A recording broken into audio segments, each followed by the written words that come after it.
Dans Solo Leveling, Jin regarde des images du donjon de rang A qui est apparu, pendant que Park Jong-soo explique que la taille physique d'une porte et son rang ne correspondent pas toujours. Cependant, une immense quantité de mana s'en échappe. Jin demande si cette porte a été classée en rang S et Jong-soo répond que c'est juste à la limite du rang A. Il ajoute que c'est la plus grande porte jamais apparue à Busan. Cela fait penser Jin, qui se dit qu'il pourrait retrouver Joo-hee à Busan pour manger des sushis. Jong-soo lui explique ensuite que l'association essaie de les empêcher d'entrer à cause de l'absence de chasseurs de rang S dans leur équipe. Il précise que si Jin les rejoint dans l'attaque, ils réussiront à gérer le raid et qu'il sera bien payé. Normalement, les chasseurs de rang S reçoivent environ 10% des bénéfices d'un raid, mais Jong-soo lui offre 20% pour ce donjon. Jin répond alors 50-50. Cela surprend le maître de la guilde. Jin insiste pour être traité comme une guilde et non comme un individu, mentionnant qu'ils viennent de créer la Hajin Guild.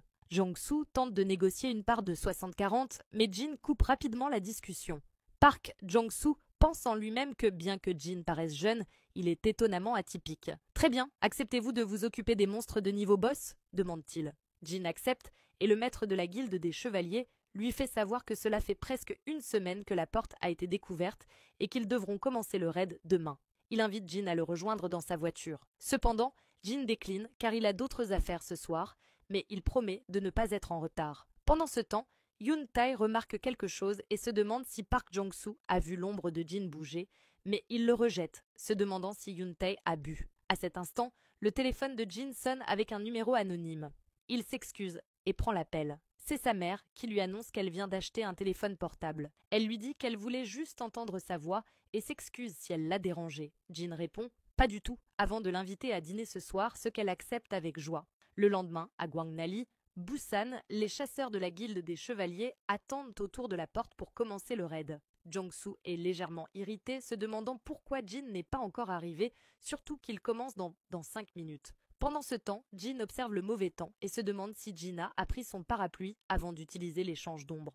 Pendant ce temps, à l'école, 3 élèves se promènent dans les couloirs en se plaignant d'avoir à aller chercher des fournitures pour le professeur d'art. « Combien de statues en plâtre devons-nous apporter ?» demande l'un d'eux. « Il y a 6 groupes, donc probablement 6. Même si on n'en prend qu'une, on devra revenir. » Un autre garçon se plaint de la poussière et se demande quand cette salle a été utilisée pour la dernière fois. À ce moment-là, un garçon remarque une porte au fond de la salle. Son camarade, qui s'approche, lui demande pourquoi il a si peur. Les portails fermés sont totalement sûrs. Seuls les chasseurs peuvent y entrer et rien ne peut en sortir.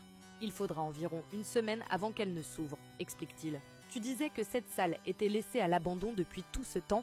Elle vient juste d'être découverte. Soudain, la porte craque et une main verte surgit pour saisir un des élèves par la tête, le soulevant dans les airs. Tandis qu'il se débat, il crie à l'aide, mais la prise se serre de plus en plus. Les autres élèves restent pétrifiés alors que leur camarade avec qui ils discutaient il y a à peine une minute est tué et des monstres commencent à surgir de la porte. Quelques éclaboussures de sang plus tard, les 3 garçons sont morts et l'arc continue ainsi. Dans Solo Leveling, des orques traversent la porte et on apprend qu'ils sont naturellement doués pour la chasse. Bien qu'ils manquent d'intelligence, ils surpassent largement les humains en matière de traque et de chasse. Ces chasseurs étaient très excités par l'odeur de la chair et du sang, mais étant seulement des éclaireurs, ils ont réprimé leurs instincts et ont priorisé leur mission. Ils se sont cachés dans l'obscurité pendant une semaine, leur 6e sens les alertant avant même qu'ils trouvent leur proie. « Cet endroit est plein de proies », dit l'un des orques, en notant la complexité de l'environnement et en le comparant à celui d'un château. L'orque déclare qu'ils vont commencer la chasse et ordonne à son compagnon d'appeler leur frère. Ils défoncent la porte en annonçant qu'ils massacreront tous les humains dans ce château, puis fortifieront leur position avant que la vraie chasse commence. « D'abord, nous allons nettoyer complètement cet endroit, » dit-il, en observant les étudiants dans le couloir. Un garçon donne une boisson à une fille avant qu'ils n'entendent un bruit sourd et se tournent pour voir un monstre vert avec une hache volant vers eux.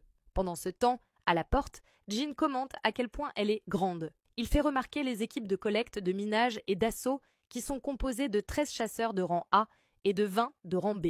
Jin traverse la foule, surpris du nombre de chasseurs de rang A qu'ils ont. Une voix s'élève. Les chasseurs entourent Jin avec des questions et une femme suggère que Jin va prendre la tête du raid aujourd'hui. Rapidement, Yerim intervient, se demandant pourquoi il rend Hunter Song mal à l'aise. Elle se présente comme la guérisseuse principale de l'équipe d'assaut de la Guilde des Chevaliers et dit que le chef de raid et le guérisseur principal devraient être sur la même longueur d'onde. Jin tourne la tête et dit à Park Jong-soo qu'il n'a pas encore expliqué, ce à quoi il répond qu'il peut le faire maintenant. Il commence par annoncer qu'il dirigera le raid aujourd'hui. Les autres chasseurs semblent déçus, tandis que le maître de la guilde leur dit que Jin sera en charge de l'arrière, veillant à leur sécurité. « Sommes-nous si faibles qu'il nous faut la protection de quelqu'un d'autre » demande un chasseur, se demandant si les membres d'élite de la guilde des chevaliers sont si faibles face à Mr. Sung Jin-woo. Park Jong-soo commente que ses membres sont plutôt audacieux et ajoute que cela a pu sembler un peu rude, mais ils ont habituellement cette atmosphère. Jin dit que cela veut simplement dire qu'ils sont confiants. Jong-soo regarde son téléphone et dit qu'il est temps de partir. Le raid commence, tandis qu'une femme du centre d'appel d'urgence de l'association des chasseurs prend un appel provenant de l'école et cet arc appelle paniqué la ligne d'urgence de l'association des chasseurs. Elle explique qu'il y a des monstres à l'extérieur de l'école. L'employé lui demande où il se trouve. La fille, couverte de sang et tremblant, répond qu'elle se cache dans les toilettes. Elle commence à pleurer et dit qu'elle était avec son amie, mais qu'elle ne sait pas ce qui lui est arrivé. L'employé lui demande combien de monstres il y en a et si ceux-ci sont proches. La fille répond, les larmes aux yeux, qu'elle n'en est pas sûre. Elle entend beaucoup de cris. Elle demande ensuite si elle va mourir. L'employé essaie de la rassurer. Reste calme, les chasseurs arrivent. Mais des cris terrifiants continuent de se faire entendre. L'employé insiste pour savoir quel genre de monstres sont-ils. La fille hésite, puis dit « Je les ai vus à la télé. Ils ont des visages horribles et sont verts. » L'employé comprend soudain et demande « Des orques ?» La fille confirme.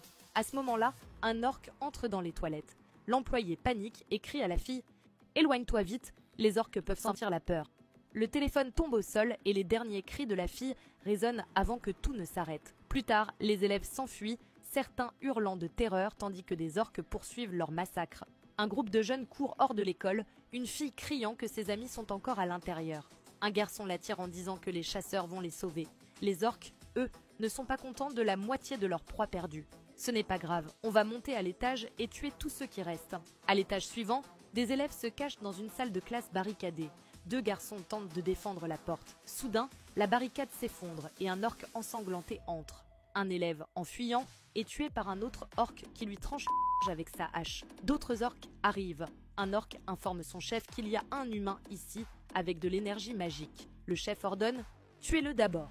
Dans la salle, Jina et Han Song-gi sont au fond, terrifiés. Jin a pris son frère, alors que le massacre continue. Dans Solo Leveling, après que Jin invoque Beru pour prendre sa place dans le raid, la fourmi spéciale pousse un cri perçant, ce qui amène les chasseurs à se demander comment ils vont bien pouvoir mener à bien le raid avec une telle créature.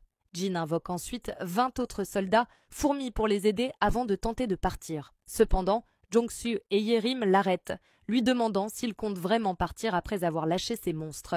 Agacé, Jin se retourne et dit « Je peux les rappeler avant de partir si vous préférez, mais vous feriez bien mieux de les garder. » Jong-soo frissonne et accepte à contre-cœur dit « C'est probablement vrai. » Jin-woo vérifie son temps de recharge pour utiliser l'échange de l'ombre, mais il réalise qu'il reste encore 1 heure et 40 minutes. Mince, pourquoi maintenant dit-il avant de s'envoler. Jong-soo, visiblement nerveux et mécontent, se tient là tandis que Yoon-tae demande ce qu'ils doivent faire. « Attendez une seconde, laissez-moi réfléchir. » Pendant ce temps, Jin traverse les chambres, de plus en plus préoccupé par les signaux constants venant de ses soldats. Alors qu'il avance, des morts-vivants bloquent son chemin et il serre les dents, furieux. « Ne m'entravez pas !» dit-il en sortant ses dagues. Cependant, les morts-vivants se prosternent devant lui, ce qui le fait se demander ce qui se passe.